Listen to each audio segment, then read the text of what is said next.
Hello दोस्तों। तो कैसे हो आप सब लोग? आप लोग क्या अनसुनी कहानियों के शौकीन हो?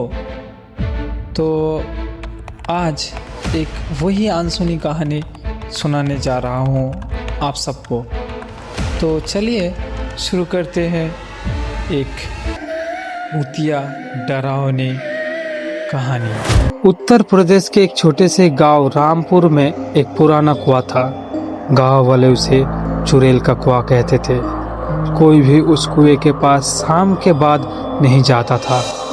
कहते थे वह एक औरत की आत्मा भटकती है जो गहरे पानी में से आवाज निकालती है। साल 2005 की बात है। गांव में नया लड़का आया था, राहुल। शहर से पढ़ाई करके लौटा था। उसकी दादी ने चेतावनी दी थी, बेटा उस कुएं के पास मत जाना। जो गया वो लौटा नहीं। राहुल हंस दिया, हाँ दादी, ये सब अंधविश्वास है। एक रात बिजली चली गई। पूरा गांव अंधेरे में डूब गया। राहुल को प्यास लगी। घर का पानी खत्म हो चुका था।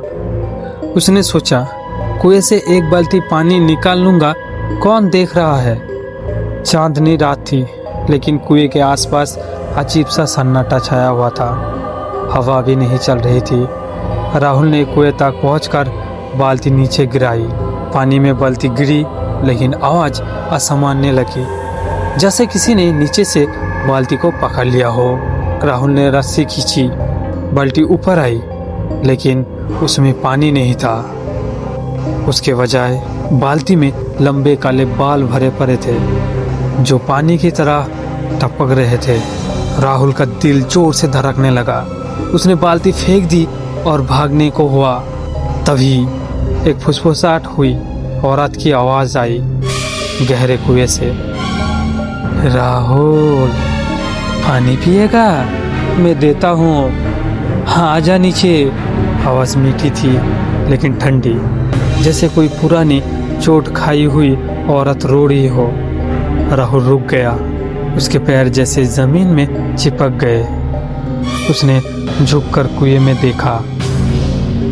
गहरे अंधेरे पानी में चांद की रोशनी पड़ रही थी। वहाँ एक औरत का चेहरा तैर रहा था। उसके बाल पानी की सतह पर फैल गए थे। आंखें पूरी तरह सफेद, मुंह खोला हुआ था, लेकिन होठ मुस्कुरा रहे थे। मेरा नाम सुनीता था। आवाज अब कुएं के किनारे से आ रही थी, जैसे औरत बाहर आ रही हो। मेरा ससुर ने मुझे यहाँ ढकेल दिया था क्योंकि मैं लड़की को जन्म देना चाहती थी।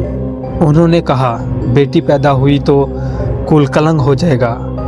रात को मुझे मारकर कुएं में फेंक दिया।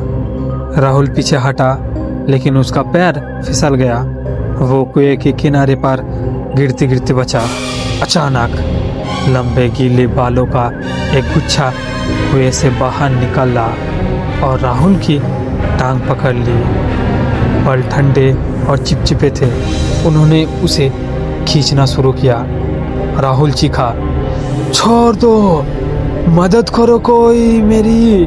उसके बाल उसे धीरे धीरे कुएं की तरफ खींच रहे थे। राहुल ने जमीन पर हाथ मारकर खुद को रोका।